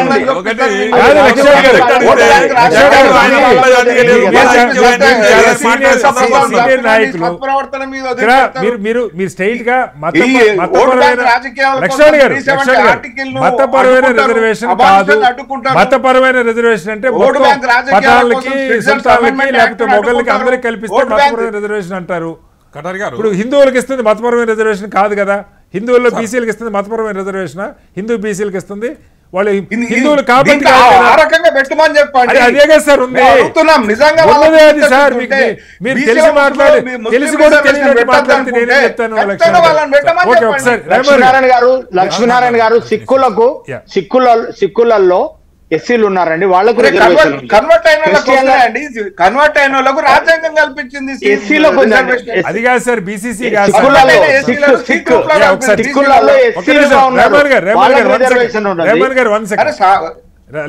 కంప్లీట్ చేయండి కిరణ్ గారు. వీళ్ళు 9% 10% ఉన్న అగ్రవర్ణాలకు ఈడబ్ల్యూఎస్ రిజర్వేషన్ కింద ఇస్తేనేమో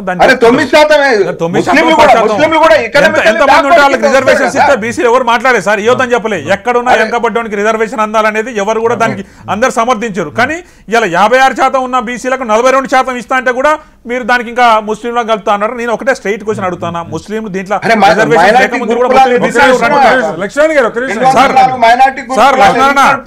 ఏమంటారంటే రిజర్వేషన్స్ లేకుండా చాలా మంది ముస్లింలు బీసీలో ఉన్నారు, బీసీలో ఉన్నారు అంటున్నా. అప్పుడు అంటే వాళ్ళకి తెలియదు కదా సార్, అది ఎప్పటి నుంచో ఉంది. కావాలని ఎందుకు ఈ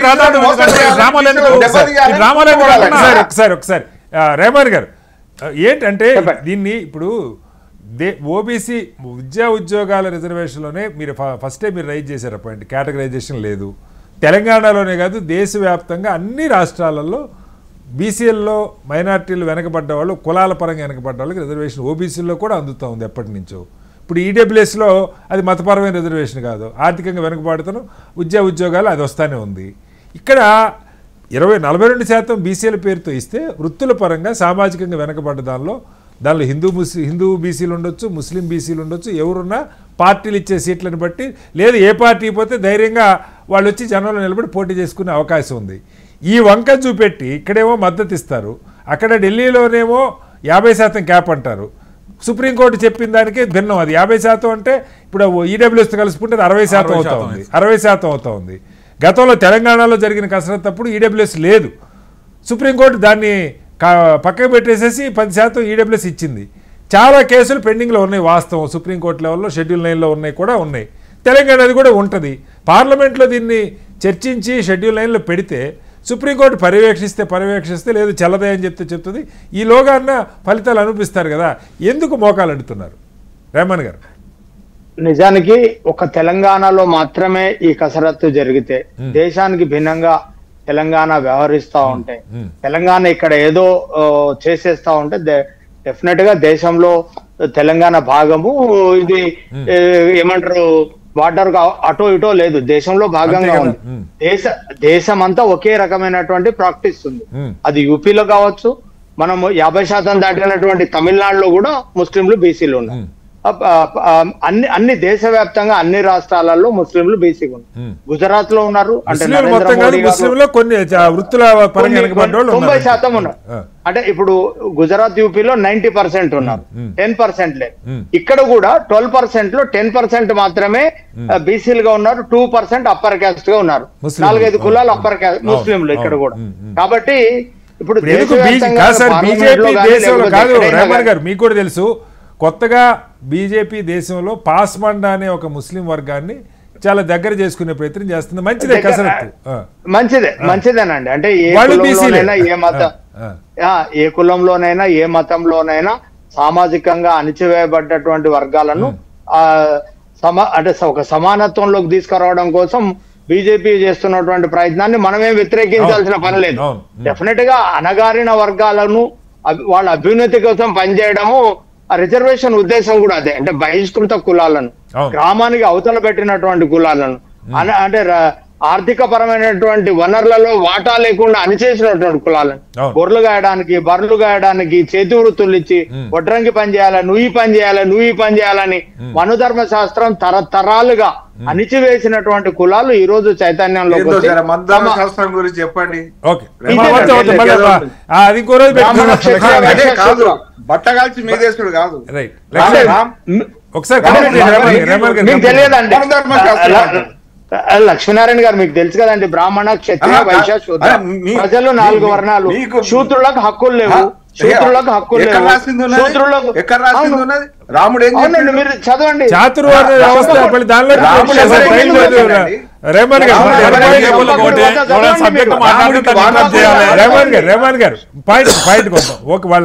కించపరచడం సమంజసం కాదు. నేను కించపరచలేదండి, నేను కించపరచలేదు. సమానమని చెప్తున్నా, నేను అందరూ సమానమని చెప్తున్నా. అణగారిన వర్గాల్ని వాళ్ళ అభ్యున్నతి కోసం కృషి చేయాలని చెప్తున్నా. ఇప్పుడు ఇంతకు ముందు ఆ పాస్మాందా ముస్లింల విషయంలో బీజేపీ వైఖరిని కూడా మేము సమర్థిస్తున్నాం. ఎందుకంటే వాళ్ళని కూడా వాళ్ళ అభ్యున్నతి కోసం, అంటే ఏ వర్గంలో ఎక్కడైనా అణగారిన వాళ్ళు ఉంటే వాళ్ళ అభ్యున్నతి కోసం కృషి చేయాల్సిందే. అంటే ఒక సమాజాన్ని నెలకొల్పాలంటే ఆర్థిక అసమానతలు, సామాజిక అసమానతలు రూపుమాపినప్పుడే ఒక గొప్ప సమాజం ఏర్పడుతుంది. డాక్టర్ బాబాసాహెబ్ అంబేద్కర్ ఇప్పుడు పార్లమెంట్ లో దీని మీద బహుశా ఇంకా 10-15 రోజులు పార్లమెంట్ సెషన్ జరిగే అవకాశం ఉంది. వాయిదా తీర్మానం నిన్న ఇచ్చారు, రిఫ్యూజ్ అయింది, మళ్ళీ ఇస్తారు. ఏంటి ఏమన్నా చర్చ జరుగుద్ది దీని మీద? ఏమన్నా ఒక క్లారిటీ వచ్చే అవకాశం ఉంది అనుకోవచ్చా? అంటే కాంగ్రెస్ పార్టీకి ఒక ఎత్తుగడలోకి వెళితే బాగుంటది. అంటే HMTV ద్వారా నేను ముఖ్యమంత్రి రేవంత్ రెడ్డి గారికి అట్లానే కాంగ్రెస్ పెద్దలకు ఒక విజ్ఞప్తి చేస్తున్నా. వాళ్ళు ప్రైవేట్ బిల్లు ప్రవేశపెట్టి ఒక చర్చలు ఏవైతే అవకాశం అయితే ఉంది. వాళ్ళకు కొంతమంది ఎంపీలు ఉన్నారు కాబట్టి ఒక ప్రైవేట్ బిల్లు కనుక వెళ్తే కనుక దేశవ్యాప్తంగా, అంటే ఒక తెలంగాణకి సంబంధించినటువంటి అంశం కాదు, దేశవ్యాప్తంగా బీసీలు ఉన్నారు. దేశవ్యాప్తంగా అణగారినటువంటి వర్గాలకు ప్రాతినిధ్యం కోసం ఒక ప్రయత్నం జరుగుతూ ఉన్నది. అంటే ఆధిపత్య కులాల నేతృత్వంలో ఉన్నటువంటి రాజకీయ పార్టీలు నిజానికి అణగారిన వర్గాల అభ్యున్నతి కోసం కృషి చేయండి. ఎన్నికలు ఉంటాయి కాబట్టి, ఓట్లు ఉంటాయి కాబట్టి డెఫినెట్ గా అనివార్యంగా ఆ నినాదాలు ఎత్తుకోక తప్పదు. కాబట్టి వార్యంగా ఎత్తుకున్నారా అనివార్యంగా ఎత్తుకున్నారా దాన్ని పక్కన పెడితే కాంగ్రెస్ పార్టీ ఒక మంచి ప్రయత్నం చేస్తా ఉంది. ఇది రాజకీయాలకు అతీతంగా అన్ని రాజకీయ పార్టీలు దీనికి మద్దతు ఇవ్వాల్సినటువంటి ఉంది. అన్ని రాజకీయ పార్టీల్లో ఉన్నటువంటి బీసీలు కూడా మద్దతు ఇవ్వాల్సినటువంటి అవసరం ఉందండి. ఇది ఒకవేళ దేశవ్యాప్తంగా అయితే చర్చ జరగాల్సినటువంటి అవసరం అయితే ఉందండి. మళ్ళీ వస్తాను సార్ మీ దగ్గరికి. మల్లా యాదవ్ గారు, ఇక్కడ గతంలో బీఆర్ఎస్ అధికారంలో ఉన్నప్పుడు కూడా నేను పర్సంటేజ్ ఎంత అని ఆ రోజు సుప్రీంకోర్టు మీరు ఒక ప్రయత్నం చేశారు, సుప్రీంకోర్టు అంగీకరించలేదు. అప్పుడు మనకి బీసీ డెడికేటెడ్ కమిషన్ ద్వారా ఈ కసరత్తు జరగలేదు కాబట్టి మనం ఎస్టాబ్లిష్ చేయలేకపోయి అది పక్కకు పెడితే, బట్ ఆ రోజు బీఆర్ఎస్ ప్రభుత్వం స్థానిక సంస్థల ఎన్నికలు నాకు గుర్తున్న రెండు సార్లు జరిగినాయి మీ హయాంలో, అంతే కదా, 10 ఏళ్లలో 2 టర్ములు జరిగినాయి. అప్పుడు కూడా దానిలో మైనారిటీలు ఉన్నారు. మైనారిటీలు అంటే వాళ్ళు వృత్తుల పరంగా మతం ఇస్లాం కానీ వృత్తుల పరంగా వెనక దూదేకులోళ్ళు లేదా కట్టికోళ్ళు, మోసం కొట్టేవాళ్ళు, పంచర్లు వేసుకునేవాళ్ళు, వీళ్ళందరికీ కూడా ఆ బీసీ కోటాలో రిజర్వేషన్ ఉంది. దీన్ని వాళ్ళ జాతీయ స్థాయిలో ప్రభుత్వం ఇదేదో ఒక బూచిగా చూపించి మీరు కాంగ్రెస్కి మద్దతు ఇస్తారు లేదా పక్కకు పెడితే, ముస్లింలను అసలు బీసీల్లోంచి తీసేయాలి అన్న ఏది వృత్తుల పరంగా కూడా ఉండటానికి వీల్లేదన్నది బండి సంజయ్ గారు మాట్లాడుతున్న అంశం ఎలా అర్థం చేసుకోవాలి? మల్లా యాదవ్ గారు, హలో మల్లా యాదవ్ గారు, నా వాయిస్ వినపడుతుందా? ఇచ్చిన హామీకి రేవంత్ రెడ్డి గారు ఇచ్చిన హామీకి చెప్పండి. రేవంత్ రెడ్డి గారు ఇచ్చిన హామీకి కాంగ్రెస్ ఇచ్చిన హామీకి ఈ రోజు బీజేపీ వాళ్ళు ఇవ్వాలి, లేకపోతే బీఆర్ఎస్ వాళ్ళు సహకారం చేస్తే ఆడ సాధ్యమవుతుందంటే అసలు కాంగ్రెస్ ని ఒకవేళ వాళ్ళు అధిష్టానాన్ని సంప్రదించవచ్చు కానీ కేంద్రంలో అధికారంలోకి రాబోయే బీజేపీ అనుమతితోనే వీళ్ళు హామీ ఇచ్చిరా? బీఆర్ఎస్ అనుమతితోనే మేము సహకారం చేస్తాం, మేము ఉద్యమం చేస్తే మేము సాధిస్తామని చెప్పి వీళ్ళ సహకారంతో మామూలుగా వాళ్ళు హామీ ఇచ్చిరా? హామీ ఇచ్చింది వాళ్ళు వాళ్ళ చేతులున్న పనులు చేయట్లే. ఇవాళ ఆర్డినెన్స్ పేరు మీదనో చట్టం పేరు మీదనో కేంద్రం నుంచి మాకు అనుమతి రావాలని అంటున్నారు కానీ వీళ్ళ పరిధిలో ఉన్నవి వీళ్ళు చేయగలిగినవి చేయకుండా కేవలం కేంద్రంతోనే అనుమతి వస్తేనే మేము చేస్తాం, దానికి పోరాటం కాదు. మల్లయాదవ్ గారు, దాని మీద చర్చ పెట్టిన రోజు మీరు వీళ్ళ చేతిలో ఉండి చేయని దాని గురించి మనం డెఫినెట్ గా మాట్లాడదాం. ప్రభుత్వంతో లోపం చేస్తే దాన్ని ప్రశ్నిద్దాం. నా పాయింట్ ఒకటే, ఇప్పుడు ప్రధానంగా అసలు ఇక్కడ సమస్య చేయాల్సిన జాతీయ స్థాయిలో పార్లమెంట్లో చర్చ పెట్టాల్సిన వాళ్ళు చెప్తున్న సాక్ ఏంటంటే ఇందులో ముస్లింలు గెలిపారు, దీనికి ఈ పార్ట్ వరకు కనీసం బీఆర్ఎస్ స్టాండ్ ఏంటి? ఇప్పుడు లోకల్ బాడీస్లో గతంలో మీరు జరిపినప్పుడు కూడా ముస్లింలు ఉన్నారు దానిలో, దాని ఇప్పుడు శ్రీనివాస్ గారు ఒక చిన్న సబ్మిషన్, 4 కాదండి 12%, 4 కాదు 12%. ఇంతకు ముందు రెహమాన్ గారు చెప్పిండ్రు ఏమని, ముస్లిం అనేది మామూలుగా కింది కులాలు దూదేకుల లాంటి కులాలు ఏవైతే ఉన్నాయో వాటన్నింటినీ గతంలో కూడా బీసీ కింద పరిగణించారు. ఎంఆర్ఓలు కానీ వీళ్ళు కానీ ఎంఆర్ఓల సర్టిఫికేట్లు కూడా బీసీ కులాల కిందనే పరిగణిస్తూ ఉన్నారు. అందులో మామూలుగా షియాసు సన్నీస్ అని ఇతరాత్రగా అగ్రకులాలుగా వర్ణించబడేటోళ్ళు మొదటి నుంచి అగ్రకులాలుగానే పరిగణించబడుతున్నారు. బీసీలుగా రాళ్ళు కొట్టుకునేటోళ్ళు ఉన్నారు, అటువంటి వాళ్ళందరూ బీసీలుగానే ఉన్నారు. వాళ్ళని కలిపిన దాన్ని వీళ్ళేదో భూషిగా చూపించి ఇది మామూలుగా మైనారిటీలని ఇందులో కలిపిర్రు అని చెప్పినంత మాత్రాన అది సాధ్యపడే విషయం ఏం కాదు. వాళ్ళు సాకుగా తప్పించుకునే ప్రయత్నంలో భాగంగా చెప్తుండొచ్చు కారణాలు. కానీ మీరు ఇక్కడ నిజాయితీని చాటుకోవడానికి ఒక కార్యాచరణ చేయాల్సిన అవసరం ఉంది. ఆ రోజు తెలంగాణ రావడం కోసం రాజకీయాలను పక్కకు పెట్టి అన్ని పార్టీలు ఏకమై ఏ రకంగా పోరాటం చేసినాయో అది తెలంగాణ అనేది అందరికి సంబంధించింది. కానీ ఇలా రాజకీయ హామీ మీరు ఇచ్చింది 42%. ఒక రాజకీయ హామీ ఎవరు ఇచ్చిన కాదు సార్, తెలంగాణ తీసుకొస్తానికి కంకణం కట్టుకుంది కేసీఆర్ గారు ఆ రోజు, కానీ అందరూ మోసారు దాన్ని. తెలంగాణ జేఏసీ ఫామ్ అయింది, తెలంగాణ కళ సాకారం అయింది. తెలంగాణ అవసరం అందరికి. తెలంగాణ ఏ రాజకీయ పార్టీ నష్టపోతున్న విషయాన్ని మళ్ళీ నేనేమంటున్నా అంటే ఇలా బీసీలో ఇప్పుడు బీఆర్ఎస్ పార్టీలో కూడా బీసీలు ఉన్నారు, మీరు కూడా బీసీనే అంటే ఇప్పుడు ఒకవేళ రిజర్వేషన్ వస్తే బీసీలు వాళ్ళకి అవసరం లేదు అంటారు. తెలంగాణ అందరికీ అవసరమే, బీసీ రిజర్వేషన్ అందరికీ అవసరమే కదా.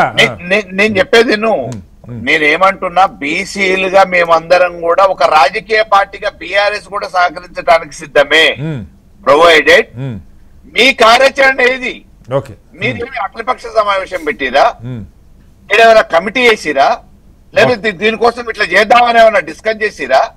మీ అంతటా మీరు ఎజెండాగా తయారు చేసుకొని మీ అంతటా మీరు హామీ ఇచ్చి మీతోని సాధ్యపడక ఈ రోజు పోయి జంతర్ మంతర్ దగ్గర మేం చేస్తామని కాంగ్రెస్ కండవాలు వేసుకొని కాంగ్రెస్ బ్యానర్ మీద చేసుకుంటూ ఇది అఖిలపక్షం పెట్టిరా లేకపోతే బీసీలకు సంబంధించి ఏమైనా చేసిరా? కార్యాచరణ ఏమి లేకుండా మీరు మొక్కుబడిగా రాజకీయ పబ్బం గడుపుకోవడానికి చేస్తున్న ప్రయత్నంలో బీసీలు మరొకసారి మోసం చేయడానికి చేసి వేరే వాళ్ళ మీద నెపం నెట్టే ప్రయత్నం చేస్తే ఎట్లా? రైట్. ఒకసారి లక్ష్మణ్ గారు, నేను ఒక ప్రశ్న అడుగుతున్నా. సరే, మీరు పార్లమెంట్లో దాన్ని పాస్ చేస్తారా, షెడ్యూల్ 9లో పెడతారా లేదన్నది పక్కకు పెడితే 2 అంశాలు గతంలో సుప్రీంకోర్టు కూడా చెప్పింది. రాష్ట్రంలో ఒక రాష్ట్ర ప్రభుత్వం పంపించిన బిల్లులు కానీ లేదా కేంద్ర ప్రభుత్వం పంపించిన బిల్లు కానీ రాష్ట్రపతికి, వాటిని మీరు పెండింగ్లో పెట్టుకొని కూర్చోటానికి వీల్లేదు. మ్యాక్సిమం 3 నెలల్లో మీరు డిస్పోజ్ చేయాలి. డిస్పోజ్ చేయకపోతే బిల్లులు కావచ్చు ఆర్డినెన్స్లు కావచ్చు చేయకపోతే ఆటోమేటిక్గా అవి క్లియర్ అయిపోయినట్టు అని చెప్పి తమిళనాడు విషయంలో కూడా స్పష్టంగా చెప్పున్నారు. సో ఇప్పుడు గవర్నర్ గారి దగ్గరికి ఆర్డినెన్స్ పంపి దాదాపు 4 రోజుల పైన అవుతున్నది. ఆ బిల్లులు ప్రెసిడెంట్ గారికి పంపి ఇంకా అంతకన్నా ముందే పంపున్నారు. వాటిని పాస్ చేస్తారా? నంబర్ 2, 100 మంది ఎంపీలు ఉన్నటువంటి పార్టీగా ఇవాళ వాయిదా తీర్మానం ఇస్తే ఒక ప్రధాన ప్రతిపక్ష పార్టీగా తెలంగాణలో బీసీ బిడ్డలకు సంబంధించిన దాని మీద పార్లమెంట్లో చర్చకు కూడా అనుమతి ఎవరా లక్ష్మణ్ గారు? ఎలా అర్థం చేసుకోవాలి? ప్రెసిడెంట్ గారు అపాయింట్మెంట్ ఎవరు? పార్లమెంట్లో చర్చించనివ్వరు. ఏం చెప్తారు? శ్రీనివాస్ గారు, బిల్లులు ఏవైతే పంపినరో వాటిని న్యాయపరంగా సమీక్షిస్తారు రాజ్యాంగ అధినేతలు. రాజ్యాంగపరమైనటువంటి స్థితిని గమనిస్తారు, వాటిని గమనించి దాని పరంగా వ్యవహరిస్తారు. ఇది సహజమైనటువంటి ప్రక్రియ. ఇకపోతే కాంగ్రెస్ చిత్తశుద్ధి పార్లమెంట్ లో వాయిదా తీర్మానం ఎందుకు తీసుకోరు సార్? కాంగ్రెస్ బీజేపీ సమస్య తెలంగాణలో చెప్పడు. చిత్తశుద్ధి లేకుండా ప్రజలను మభ్యపెట్టదందుకోసం ఈ రకమైనటువంటి ఆలోచన చేయడం అనేటువంటిది సరికాదు. నిజంగా చిత్తశుద్ధి ఉంటే రివైజ్డ్ ప్రపోజల్ తోని కేంద్రానికి పంపండి. ఎందుకు పంపరు?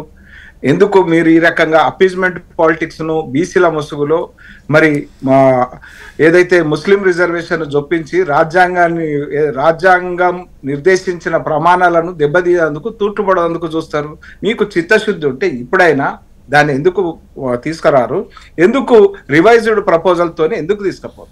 నేను మిమ్మల్ని అడుగుతున్నాను సార్. 11 ఏళ్ల నుంచి 12 ఏళ్ల నుంచి కాదు రెహమాన్ గారు, 12 ఏళ్ల నుంచి దేశంలో బీజేపీ అధికారంలో ఉంది. అప్రత్యేకంగా అబ్సల్యూట్ మెజారిటీతో ఉన్నారు.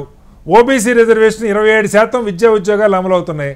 దానిలో వినండి సార్, క్వశ్చన్ వినండి సార్. ముందు ఈ ఓబీసీ రిజర్వేషన్ 57% ఉంది దేశంలో. దానిలో దేశవ్యాప్తంగా కులాల పరంగా వెనకబడ్డ ముస్లింలు బీసీలుగా ఓబీసీలో కూడా ఉన్నారు. దాన్ని మీరు కేటగరైజ్ చేయలేదు.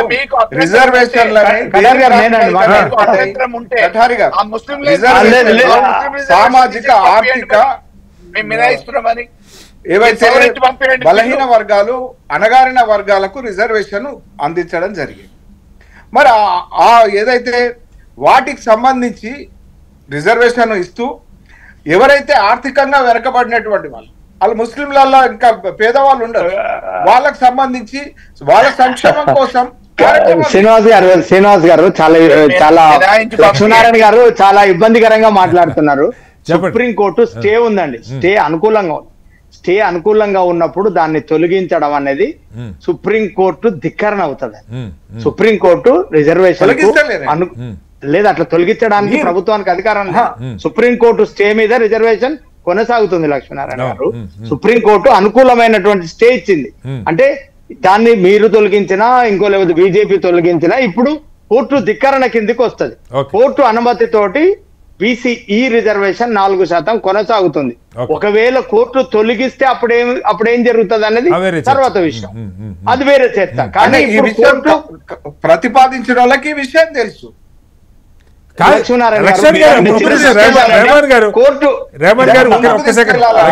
నేను మిమ్మల్ని అడుగుతున్న ప్రశ్న వ్యతిరేకంగా లేదు.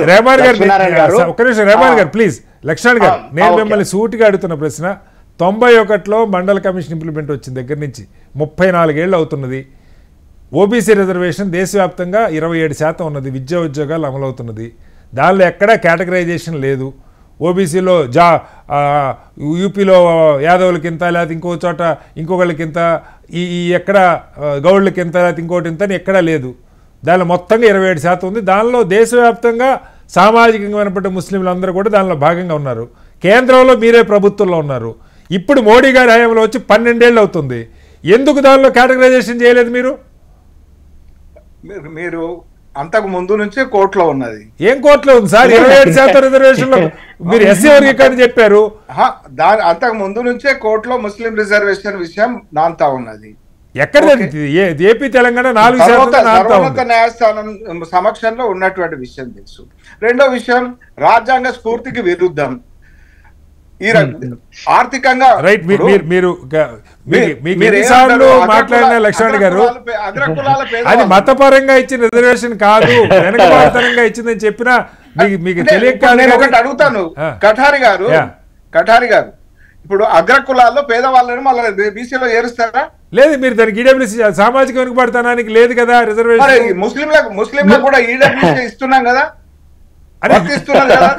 పంచాయతీ రిజర్వేషన్ రాజ్యాంగానికి విరుద్ధం.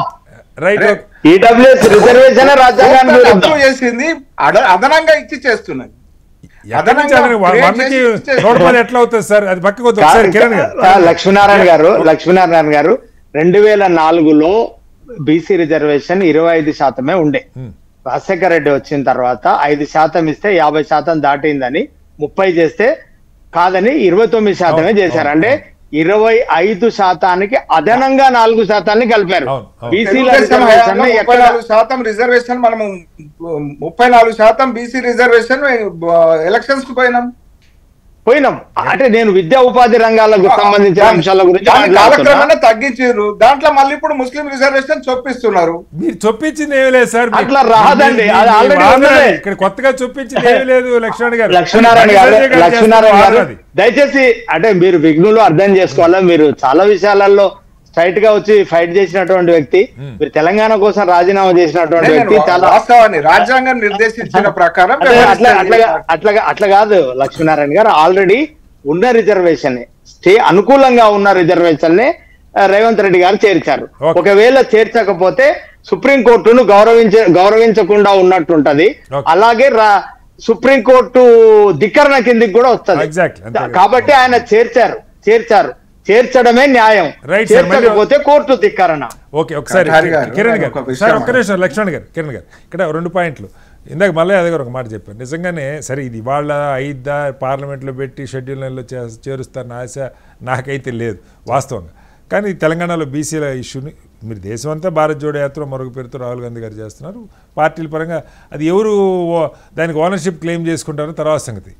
ఇప్పుడు దీనికి కార్యాచరణకి సంబంధించి తెలంగాణలో రేపు ఢిల్లీలో జాంతర్ మంతర్ దగ్గర ధర్నా అయిపోయింది. మళ్ళీ దాని మీద తెలంగాణలో రేపు పార్లమెంట్లో చర్చ కోసం ఫైట్ చేస్తారు. ఎందుకని ముఖ్యమంత్రి గారు మరొకళ్ళు రేపు బీఆర్ఎస్ రాజ్యసభ సభ్యులు ఉన్నారు, వాళ్ళని సరే మీరు లెటర్లు రాసి ఉండొచ్చు, నేను రాయలేదల్లా. ఏదైనా ఒక పొలిటికల్ యాక్షన్ లాగా ఒక కార్యాచరణగా సమిష్టిగా ప్రయత్నం చేస్తే బాగుంటుందని మల్ల యాదవ్ గారు అంటున్నారు. ఏం చెప్తారు సార్? డెఫినెట్గా సార్, దాంట్లో తప్పేం లేదు. ఖచ్చితంగా ఈ పోరాటం అయితే మేము స్టార్ట్ చేసినాం, ఒక అడుగు ముందుకు వేసినాం. గతంలో కూడా కేసీఆర్ గారు తెలంగాణ కోసం స్టార్ట్ చేసినప్పుడు ఆయన ఇండివిజువల్గా స్టెప్ తీసుకుంటూ సార్ ఆయనతో పాటు కలిసి వచ్చారు. లేటర్ ఆన్ అందరూ కూడా కాంగ్రెస్ పార్టీ, ఏ పార్టీ, బీజేపీ పార్టీ లేకుండా అందరు కలిసి వచ్చారు. ఇలా బీసీ రిజర్వేషన్ అనేది సరే కాంగ్రెస్ మేము ఇచ్చిన హామీ, ఎందుకంటే ఏదో మా స్వార్థానికి ఇవ్వలేదు, ఇంకో దానికి ఇవ్వలేదు. బీసీలు ఎక్కడో దగ్గర గతంలో మండల్ గారు ఎట్లయితే దానికి చేసిర్రో ఆ రిజర్వేషన్స్ కోసం, ఇలా కాంగ్రెస్ పార్టీ రేవంత్ రెడ్డి, రాహుల్ గాంధీ గారు దాన్ని పూనుకున్నారు. సో గతంలో తెలంగాణ రాష్ట్రం కోసం కేసీఆర్ తీసుకొచ్చింది. ఇలా కూడా తెలంగాణ రాష్ట్రం అంటే కేసీఆర్ పేరే మొదటి వినిపిస్తారు, ఆయన అదే చెప్పుకుంటున్నాడు, మొదటి వినిపిస్తారు. తప్పేం లేదు అంటున్నా. ఎవరో ఒకరు ఎక్కడో దగ్గర స్టార్ట్ చేయాలి. ఆ రోజు కేసీఆర్ స్టార్ట్ చేసిన రోజు నీ స్వార్థానికి స్టార్ట్ చేసుకుని మాట్లాడితే అది కుదరదు. అది ఈ రోజు కూడా బీసీ రిజర్వేషన్ అనేది ఎవరు స్టార్ట్ చేసిన అనేది సమస్య కాదు. ఎంత మంది లబ్ధి పొందుతారు, ఎవరికి లాభం అయితే దాని గురించి జానారెడ్డి గారిని జేఏసీగా చైర్మన్ చేసిర్రు, అందరు కలిసి రావాలని జానారెడ్డి చైర్మన్ చాలా మంది ఎటు కాకుండా పోయారు సార్. కోదండరావు గారు ఏమయ్యారో కూడా మళ్ళీ మీరు చెప్పాల్సి వస్తుంది. అక్కడ దాకా ఖచ్చితంగా మల్లన్న గారు చెప్పినట్టు రేపు ముఖ్యమంత్రి గారు ఢిల్లీ నుంచి వచ్చిన తర్వాత నెక్స్ట్ స్టెప్ ఏదైతే ఉందో, ఇలా అఖిల పక్షాన్ని అందరినీ కలుపుకొని మళ్ళీ 10వ తారీఖు నాడు అసెంబ్లీ పెట్టబోతున్నారు. దాంట్లో మేబీ దాని తర్వాత దానికి ముందో ఖచ్చితంగా అఖిల పక్షాన్ని అందరినీ కలుపుకొని ఇక్కడ మాట్లాడిన తర్వాత మళ్ళీ ఒకసారి ఢిల్లీలో అండ్ ప్యారలల్గా గల్లీలో కూడా తెలంగాణ ఉద్యమం రాష్ట్రం కోసం ఎట్లా జరిగిందో ఈ బీసీ రిజర్వేషన్లు కూడా అట్లా జరగడానికి కార్యాచరణ రూపొందిస్తారు. దాంట్లో వెనకాడికి పోయేది లేదు. ఈరోజు సార్ మేము చేసిన ఏమంటారంటే మేము ఒక మద్దతు కోసం మీరు కూడా ఒక ట్విట్టర్లోనో లేకపోతే మీడియాలో ప్రతిదానికి పెడుతుంటారు కదా, 42% రిజర్వేషన్స్ ఇస్తే మంచిదే కదా, మా బీసీ బిడ్డలు బాగుపడతారు. కానీ చెప్పారు మా ముస్లింలని దానిలో కలిపే ఉంది. ఆ గతంలో కూడా ముస్లింలు కూడా మతపరంగా కాదు వాళ్ళ అదే విషయం కేటీఆర్ గారు కూడా పెట్టవచ్చు కదా.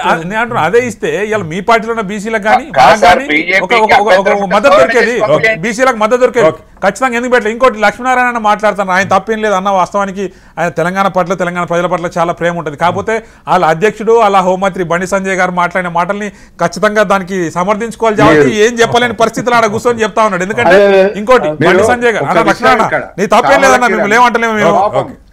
ఇప్పుడు మీరు అడిగిన ఏ క్వశ్చన్ కూడా లక్ష్మీనారాయణ సమాధానం అన్నిటికీ చెప్పగలుగుతాడు, ఏ దేంట్లో కూడా వెనకపోడు. కానీ ఇలా వాళ్ళ అధ్యక్షుడిని వాళ్ళ మంత్రిని సమర్థించాలంటే ఆయన తప్పు చెప్పాల్సి వస్తుంది. పార్టీ స్టాండ్ అది ఉంది కాబట్టి నేను కూడా అడుగుతా ఉన్నా. లక్ష్మీనారాయణ ఒక నిమిషం, బండి సంజయ్ గారు కేంద్ర మంత్రిగా ఉండి పరిస్థితుల్లో ఈ లక్ష్మీనారాయణ ప్లీజ్ ప్లీజ్ బీసీల ముసుగులో బీసీల రిజర్వేషన్ నేను చెప్తాను, నీకు దండం పెడతాను ప్లీజ్. విడిగా మాట్లాడారు. ఒక్క నిమిషం ఏమంటున్నా, ఒకటి ఆ పార్టీ అమలు ప్రభుత్వం ఇచ్చిన హామీలు అవన్నీ వేరు సార్. ఈ బీసీ రిజర్వేషన్ అనేది రాబోయే భవిష్యత్తు కోసం ఇలా పనికొచ్చేది. దీనికి మీరు ముస్లింలకు ముడిపెట్టి దానికి పదే పదే ముస్లిం మీరు ఒకవేళ నిజంగా చెప్పాలనుకుంటే ఒక స్ట్రాటజికల్ గా ఈ లెక్కలు చెప్పండి. ముస్లింలకు ఇంత మంది గతంలో లేరు, లేని వాళ్ళని తెచ్చి కలిపి ఈ విధంగా బీసీలకు నష్టం అవుతుంది అని మీరు మీ దగ్గర లెక్క ఉంటే చెప్పండి, దాని గురించి కూడా ఖచ్చితంగా చర్చ చేద్దాం. కానీ ఏ లెక్కలు ఉండవు, ఏ స్ట్రాటజీ ఉండదు, వాళ్ళ దగ్గర ఏది ఉండదు, ఉత్తగానే గాలికి మాటలు. ఇక ముస్లింలు కలిపి ఇది ముస్లిం రిజర్వేషన్స్, ముస్లింలు కలిపి బీసీలకు తీసేస్తున్నాం అంటారు. అంటే తీసేస్తున్నాం అంటే ఎంతమంది తీసేసారు ఏందని చెప్పాలి. ఇవన్నీ లేకుండా ఇట్లా గుడ్డిగా మాట్లాడితే కాదు. ఇంకో విషయం, ఇవాళ ఢిల్లీలో మా ముఖ్యమంత్రి గారు 100 మంది ఎంపీలు దానికి మద్దతు పలికారు. రాష్ట్రపతి పర్మిషన్ అపాయింట్మెంట్ అడిగితే ఇంతవరకు ఇచ్చే పరిస్థితి లేదు. దానికి తోడుగా మీ ప్రధానమంత్రి గారు కనీసం దాంట్లో మేము వాయిదా తీర్మానం పెడితే కూడా దాని గురించి చర్చించే పరిస్థితి లేదు. మీరు ఇస్తారా అయ్యారా తర్వాత సంగతి, కానీ దానికి దేశం అంతా తెలియదు, దానికి ఎందుకు మీరు మద్దతు ఇస్తలేరు? ఇంకో విషయం సార్, మీ ఎంపీలు మాట్లాడతారు, ఎంపీ డీకే అన్న గారు మాట్లాడతారు, కాంగ్రెస్ పార్టీ డ్రామాలు చేస్తుందని మాట్లాడతారు, కనీసం డ్రామాలు చేసుకొని మాట్లాడతారు. అంటే బీసీల పట్ల బీజేపీ నాయకులకు ఎవరు డ్రామాలు చేస్తున్నారు? ఎవరు అంటున్నా? ఎవరు విజ్ఞత లేకుండా అజ్ఞానంతో ప్రవర్తించే నాయకులు బీజేపీ నాయకులు అంటున్నా. పార్టీ అధ్యక్షుడు రామచంద్రరావు ఆయన కనీస నాలెడ్జ్ లేకుండా ప్రవర్తించే నాయకులు బీజేపీ నాయకులు ఇక్కడ ఎవరు డ్రామాలు చేస్తున్నారు అంటున్నా. రాష్ట్రపతి అపాయింట్మెంట్ కోరారు, రాష్ట్రపతి అపాయింట్మెంట్ కూడా ఎవరు సార్? ఒక రాష్ట్ర ముఖ్యమంత్రి కులాల్లో 77 కులాలను బీసీలో చేర్చి అసలైన బీసీల రిజర్వేషన్ బెంగాల్ కూడా మనకెందుకు సార్? ఇక్కడ బీసీ సమాజానికి తీసుకెళ్లడం జరుగుతుంది ఖచ్చితంగా. కాదు, నేను మిమ్మల్ని అడిగిన ప్రశ్న, రాష్ట్రపతి గారు అపాయింట్మెంట్ ఇస్తారా ఎవరు? పెట్టి చేస్తున్నటువంటి మీ రాజకీయ కుట్ర ఏదైతే రైట్ సార్. నేను మొత్తం లక్ష్మణ్ గారు, నేను తెలంగాణ బీసీ స్థానిక సంస్థల ఎన్నికలకు సంబంధించి బీసీ రిజర్వేషన్ కోసం ఢిల్లీలో జరిగే జంతర్ మంతర్ యాత్ర తర్వాత రాష్ట్రపతి అపాయింట్మెంట్ కోసం తెలంగాణ ముఖ్యమంత్రి ప్రయత్నం చేస్తున్నారు. అయితే అనుమతి దొరుకుతుందా లేదా, పార్లమెంటు దీని మీద చర్చ జరుగుతుందా లేదా, స్థానిక సంస్థల ఎన్నికలకు ముడిపడినట్టు రిజర్వేషన్ విషయంలో ఏం జరగబోతున్నది ప్రభుత్వ కార్యాచరణ బట్టి ఉంటుంది. చర్చలో పాల్గొన్న కిరణ్ యాదవ్ గారికి, రెహమాన్ గారికి, అలాగే ఎండో లక్ష్మణ్ గారికి, బొల్ల మల్ల యాదవ్ గారికి ధన్యవాదాలు. ఇది వాళ్ళ బిగ్ డిబేట్. మరోస్తాం, మళ్ళీ కలుద్దాం. అందరికీ నమస్కారం. సెలవు.